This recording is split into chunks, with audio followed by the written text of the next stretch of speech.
Convido os irmãos a abrirem suas Bíblias no livro de Provérbios, capítulo 12, verso 25. Provérbios, capítulo 12, verso 25, e queremos falar sobre ânimo. Note que a Bíblia tem duas formas de chamar a atenção para um texto ou um fato. A repetição, que é chamada a exclamação na Bíblia, ou a singularidade, ou seja, quando aparece de forma isolada. E este texto é uma singularidade a respeito de ansiedade e preocupação. Diz assim a palavra de Deus, Provérbios 12, 25. A ansiedade no coração do homem o abate, mas a boa palavra o alegra. A ansiedade do coração do homem o abate, mas a boa palavra o alegra. Em outras versões diz assim: a preocupação e a ansiedade deprimem, mas uma palavra de apoio traz ânimo. Ou ainda, a preocupação deprime a pessoa, mas uma palavra de incentivo a anima. Este verso tão pequeno e tão singelo, ele é tão atual, que precisávamos estudar ele mais detalhadamente no decorrer da nossa vida.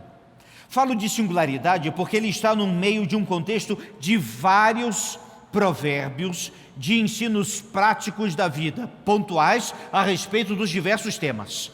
Mas aqui, quase no meio do livro de Provérbios, meus irmãos, fala a respeito de preocupação. É antecipação de algo que pode acontecer ou não. Geralmente esta preocupação, ela vem de forma negativa. Pouca gente se preocupa pensando em coisas boas que vão acontecer amanhã. Acontece, como diz o texto, dentro do coração do homem. E vale uma reflexão. As preocupações podem virar uma armadilha na nossa vida? Qual o limite claro para que uma preocupação passe do limite? Estamos sofrendo por antecipação? E eu creio que todas essas respostas são positivas. Em que sentido? Vivemos uma sociedade profundamente ansiosa e preocupada, do espírito abatido. Mas note o ciclo que o texto fala: a ansiedade abate o coração do homem. Em outra versão, a ansiedade deprime o homem. Exatamente isso que o texto bíblico fala. Fala de um ciclo terrível que estamos vivendo em nossos dias, de mais ansiedade, mais preocupação e mais corações abatidos. E é o que temos visto. No tempo em que foi escrito o livro de Provérbios, o conceito de depressão não era estabelecido como hoje, mas o conceito de coração abatido era. Interessante isso. Olha o que diz o texto de Provérbios 17, 22. O coração alegre é bom remédio, mas o espírito abatido faz secar os ossos. A sabedoria do texto bíblico, meus irmãos, é gigantesca. Quando hoje vemos como doenças psicossomáticas são causadas exatamente por essas crises de ansiedade, na palavra de Deus já alertava que o espírito abatido seca até os ossos. Abate o coração, preocupações. As lutas da vida, meus irmãos, sempre existiram depois do pecado original e até que Jesus Cristo volte, existirão. É importante deixar isso claro, porque há pessoas que acham que sofrem sozinhas, e isto não é verdade. Numa reunião dos alcoólicos anônimos, a primeira coisa que impacta quem participa de uma delas é exatamente que todos ali estão sofrendo igual. E a pessoa descobre que a pessoa que está ao lado dele provavelmente sofria ainda mais do que ela mesma. É interessante pensar sobre isso, Porque Jesus, meus irmãos, ensinou a viver o hoje. Basta a cada dia o seu mal. Jesus Cristo não falou essa palavra a ermos, meus irmãos. Jesus Cristo falou isso, sabe por quê? Porque Ele conhece o coração do homem e sabe das preocupações, da ansiedade. O dia de hoje precisamos ouvir insistentemente as mesmas palavras que Jesus pregou há 2000 anos atrás. Basta a cada dia o seu mal. Por isso ele podia dizer, não vos preocupeis, por isso que ele podia dizer, sossegai. É disso que trata esse texto. Cuidado para não cair na armadilha das pequenas preocupações e transformar tempestades em copo d'água. Cuidado para não cair na armadilha de inúmeras preocupações e você ficar preso nesse ciclo vicioso que vai abater o seu ânimo. E a ansiedade, ela vem dentro do coração. Mas o que é maravilhoso na palavra de Deus é que ela traz também a solução. E diz, uma boa palavra alegra. Mais que uma palavra, a expressão palavra do texto, na realidade, fala de um discurso, de um comentário, de uma conversa de tal forma positiva que anima a cada um. E aqui, meus irmãos, vale a pena buscar uma boa palavra. Em primeiro lugar, você pode buscar uma boa palavra, sabe onde? Na própria palavra de Deus. É na Bíblia Sagrada. Pense comigo. Tente o livro de Provérbios, que traz lições para a vida prática hoje. Ande pelos evangelhos e devemos lê-lo todos os dias e ver o que Cristo fez, o que Cristo disse e quem é Cristo, o nosso Senhor.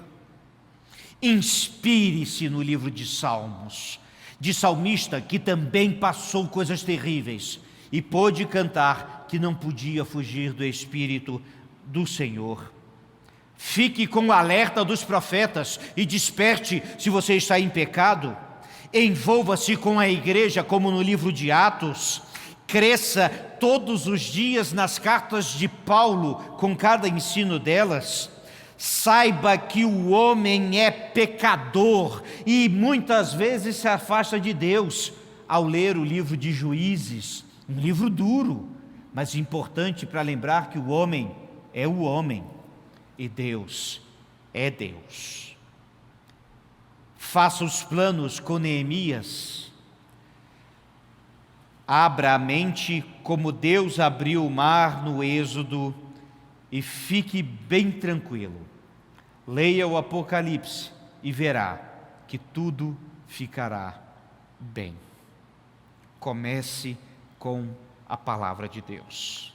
Depois, ouça boas mensagens. Inunde a sua cabeça com o que é bom, leia bons livros, ouça mensagens que edificam o coração, participe da igreja e das atividades da igreja. É interessante, meus irmãos, que um culto, ele fala do prelúdio ao pós-lúdio. Às vezes pode ser uma palavra de um irmão em determinada oração, às vezes pode ser a letra de um hino, ou mesmo a mensagem musical que tocou o coração.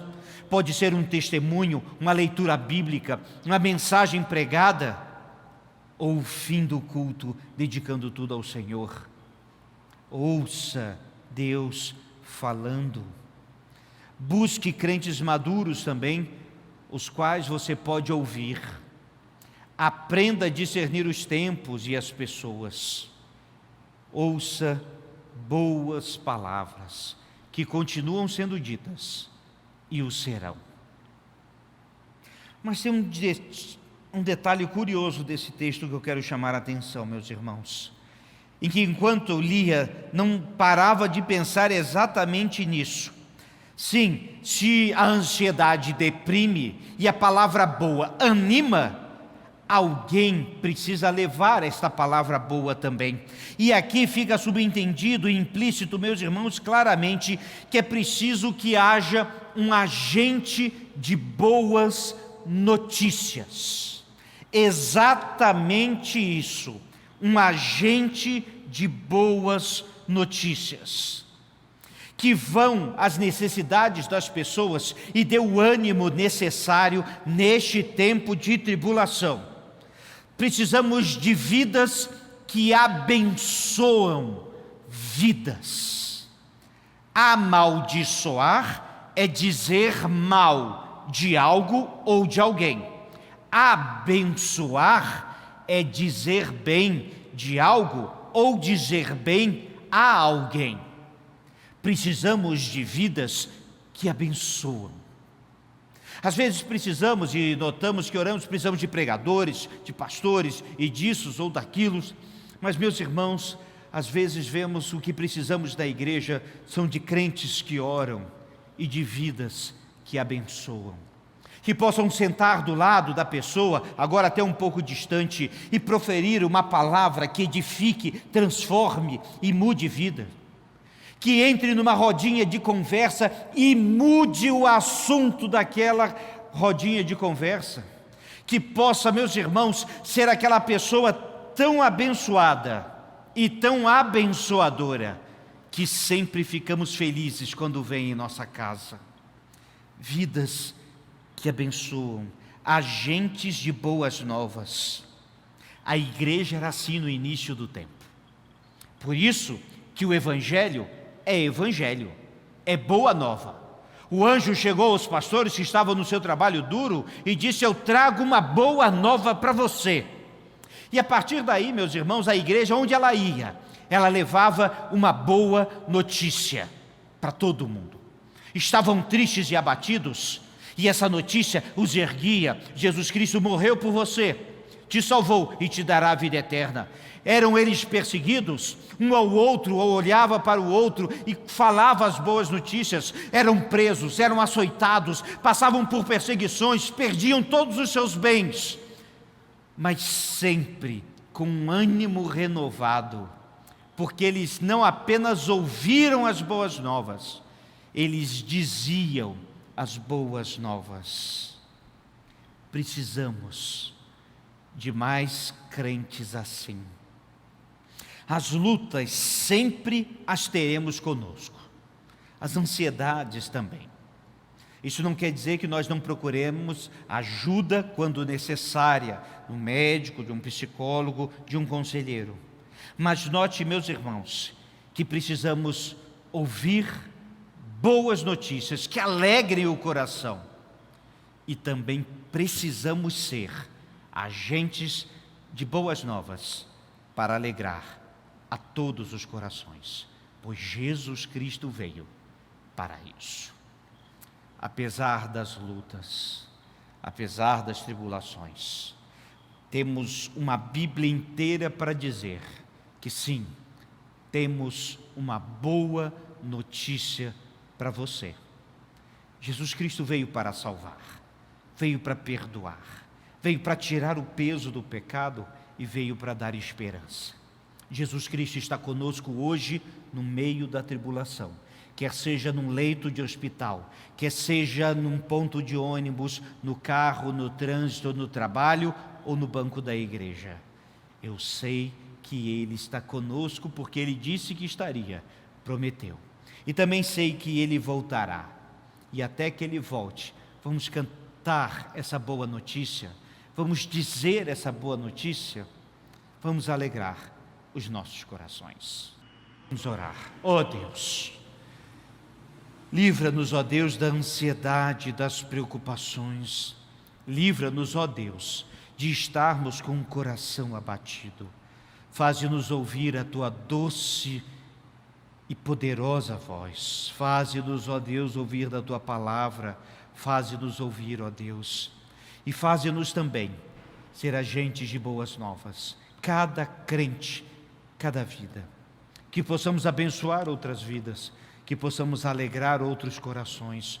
Ó Deus, faze-nos, ó Deus, fazer a diferença neste tempo de tanta ansiedade, para que nós, ó Pai, possamos levar as boas novas aonde for necessário.